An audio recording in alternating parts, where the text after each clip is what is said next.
Terima kasih Anda masih bersama kami dan sekarang kita akan mendengarkan Mas Arief pendapat dari pemirsa Metro TV kali ini dari Bekasi, Jawa Barat. Ada Pak Ondo Silitonga. Pak Ondo, selamat pagi.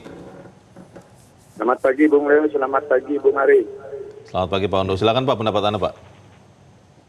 Iya, banjir bandang dan tanah longsor itu bukan bencana alam Bung Leo, tetapi menurut saya itu bencana perizinan resmi ataupun tidak resmi yang berantakan di Sumatera Utara, Sumatera Barat, dan Aceh. Menurut Undang-Undang 41 bahwa hutan itu sebaiknya 30% dari luas daratan, tapi masih ada nggak 30%? Kita bangga menjadi negara produsen sawit terbesar di dunia. Tapi apa? Ratusan meninggal, ratusan hilang, ratusan rumah hanyut. Ini akibat overall perizinan atau hutan tidak dijaga. Saran saya bukan hanya stop perizinan, tetapi cabut, batalkan yang sudah ada yang jelas-jelas merusak lingkungan. Perbaikan hutan itu butuh waktu puluhan tahun, tidak cepat. Tiap tahun itu ada cuaca ekstrim. Lantas gimana? Sementara hutan masih rusak. Mau tidak mau program mitigasi yang harus digencarkan secara serius. Demikian, terima kasih. Terima kasih Pak Ondo di Bekasi, Jawa Barat untuk pendapat Anda Pak. Selamat pagi. Bisa tidak Mas Arief seperti usul Pak Ondo, bukan hanya stop, tapi juga kalau izinnya memang salah, ya dibatalkan?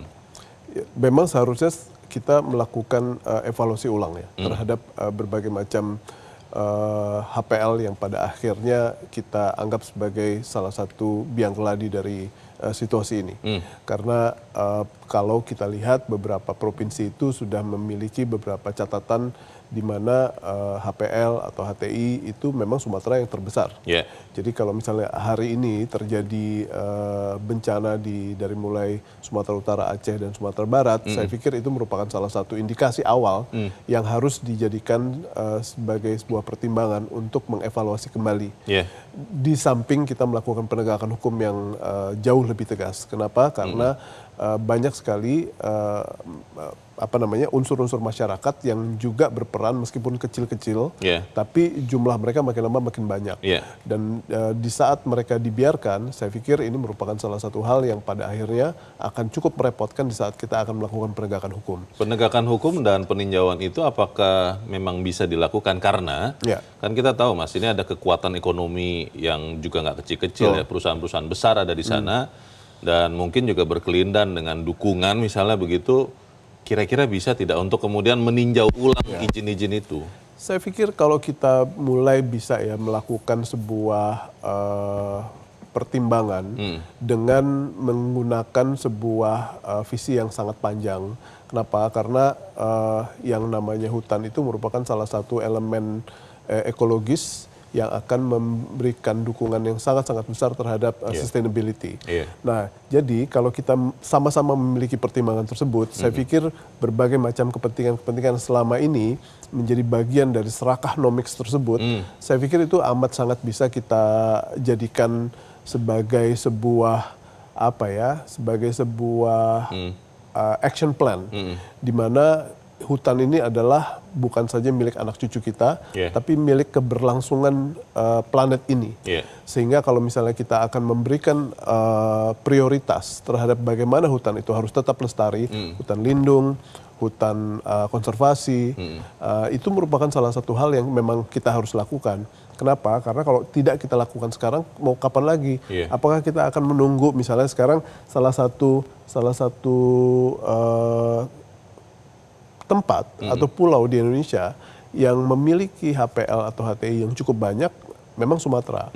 Setelah itu diikuti oleh Kalimantan. Apa kita mau menunggu Kalimantan terjadi seperti ini lagi kan? Kan tidak. Jadi saya pikir seluruh kepentingan-kepentingan yang pada akhirnya bertentangan dengan bagaimana kita akan mewarisi sustainability kepada planet ini, saya pikir harus sudah mulai ditegakkan sekarang. Prioritas kita memang sekarang menyelamatkan saudara-saudara kita di sana ya Mas. Tapi kan pertanyaan berikutnya adalah, ini tadi seperti kata Pak Ondo, butuh puluhan tahun untuk menumbuhkan pohon-pohon besar begitu ya.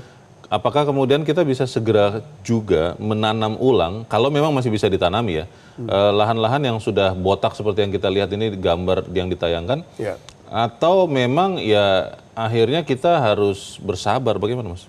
Ya saya pikir ini butuh political will ya. Kenapa? Karena kita mendapatkan sebuah situasi di mana kebijakan itu terus berganti berbagai macam konsesi-konsesi tersebut akan berkaitan sama kebijakan-kebijakan pemerintah atau bagaimana pemerintah melihat atau visi mereka terhadap lingkungan hidup.